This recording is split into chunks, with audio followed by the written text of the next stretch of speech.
less. This concept looks kind of cool. They say, quote, Nissan is gutting its design team. Nissan is closing its San Diego design studio and reducing its international design office footprint early by next year. And you can see, well, perhaps an amalgamation of what could have been the Nissan 300Z before it went to production. That is the first thing that picture reminded me of for this little sketch, which you tell is old school just by that little marker there, which, again, it looks pretty cool. But yeah, Nissan is losing billions, so they need to try to cut cost anywhere they can. And let's be honest, people are buying a Nissan Altima because of Nissan credit, not because of how it necessarily looks. Now, in all seriousness, again, credited to writer over there at thedrive.com, Andrew Collins. They say, quote, Nissan's global design chief, Alfonso Abiasa, confirmed to Automotive News that the automaker is closing its design studios in San Diego, California, and Sao Paulo, Brazil, next year while scaling back design operations in Japan and the UK. He spun it as streamlining, but it sounds pretty drastic, circling the wagons situation for a major car company. They say that Nissan's financial troubles and large-scale layoffs have been discussed a few times this year. The company already confirmed it's closing factories and reducing headcount by whopping 20,000 employees in the very near future. I mean, it's actually worse than what they say in the article in terms of the factory shutdowns. Now, again, it's going to take, I believe, 48 months was the timeline, but they're actually closing a little more than half. I think they'll have 10 factories remaining. It's quite concerning how many they're shutting down. Now, they say Automotive News reported that Nissan's Chinese design office in Shanghai has proven itself to be considerably more productive than its counterparts around the world. Well, yeah, also probably a lot cheaper because, again, Shanghai. Now, they say that, quote, they say employees there turn out designs with 30 to 40% reduction in hours compared to Nissan studios elsewhere in the world.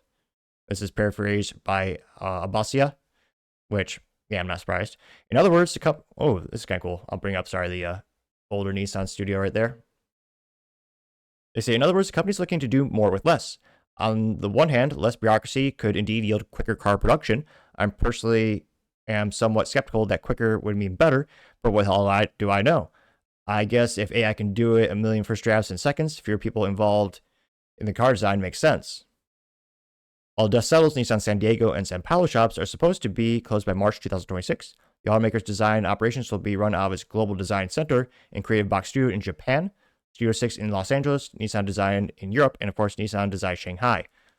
They say it all comes back to Nissan CEO Ivan Espinosa's plan to bring the car brand's development cycle from 52 months to 37 months, which, yeah, that'd be pretty damn impressive. And again, that's just a whole process in which, come up with a design for a car, they actually sketch it out, make a prototype, and then the very, very, very difficult manufacturing process of going from prototype to actually in production, where again, these cars have between 10 and 30,000 parts. It's one of the most complex things out there. Now, they say the next generation cycle also wants to go from 48 months to 30 months.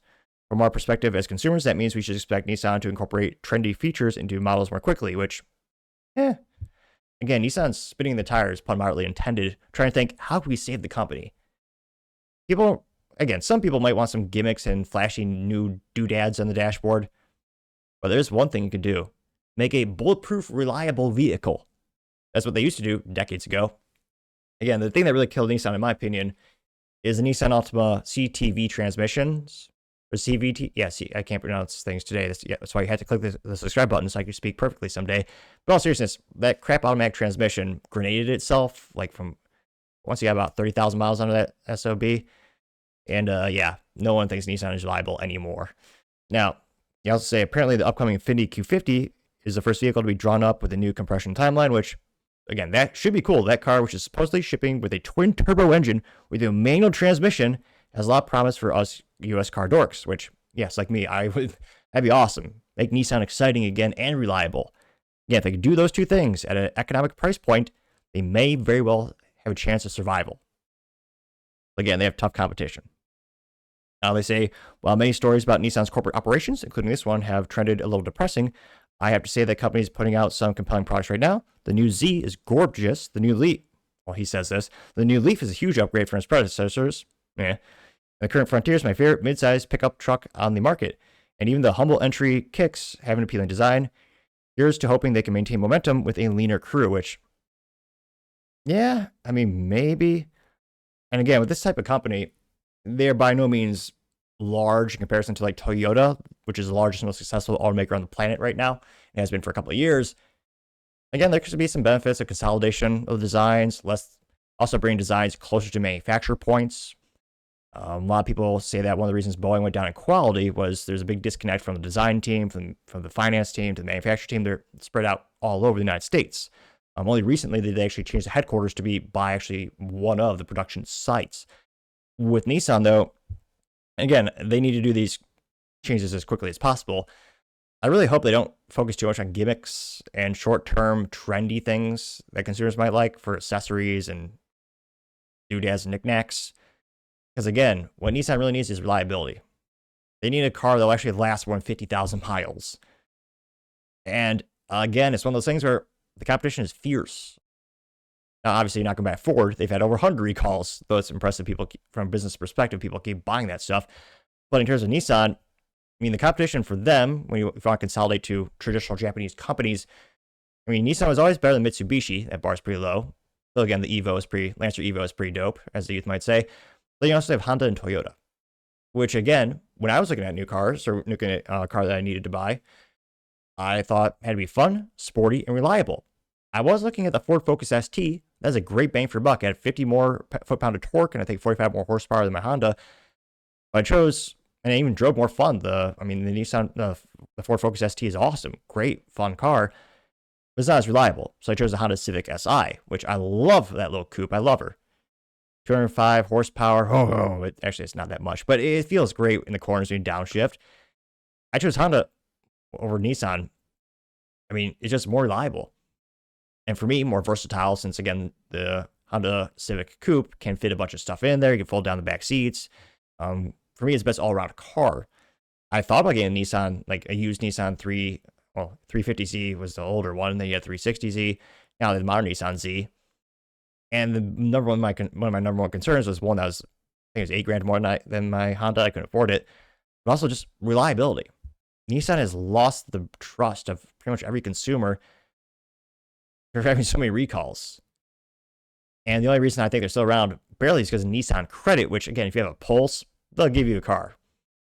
There's high propensity that it'll be recalled, but again, Nissan Credit will get damn near anyone approved for one of their vehicles. So I think that's how they survived past 5-10 years, if we're perfectly honest with each other. And it sucks because a lot of these designers have made some, beautiful vehicles throughout the years. But I do think there'll be a benefit to the consumer in terms of, they'll streamline the operations. I mean, they need to make better, reliable vehicles as quickly as possible. Now, again, they have billions in the bank. It's not like they're going to be out of business by the time I finish this video. But again, to make new cars, they say, take years. And they really need to do as much as they can with as little as they can. And even then, I think it's going to be a Hail Mary touchdown pass if they can pull this off.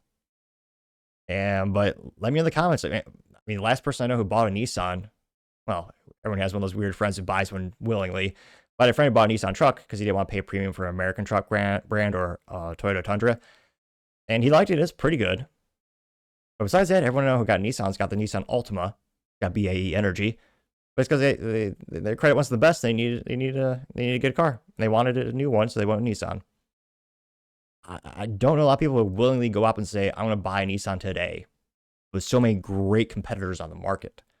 So again, I hope they make it. I'm a little bit skeptical, but let me know your thoughts in the comments because, as always, be fascinated to hear what you have to say. Thank you, everyone, for taking the time to tune in today. Again, try to get 6,000 subscribers by the end of the month, so you can click that button. I really appreciate it. Also, give me a thumbs up, thumbs down, or a comment. It's a great way to give me some additional feedback. Letting me know how I can make the show better and better. Lastly, don't take time to tell your family, tell your friends, tell your coworkers, heck, tell your enemies, anyone, everyone. Just stay safe, fight the good fight.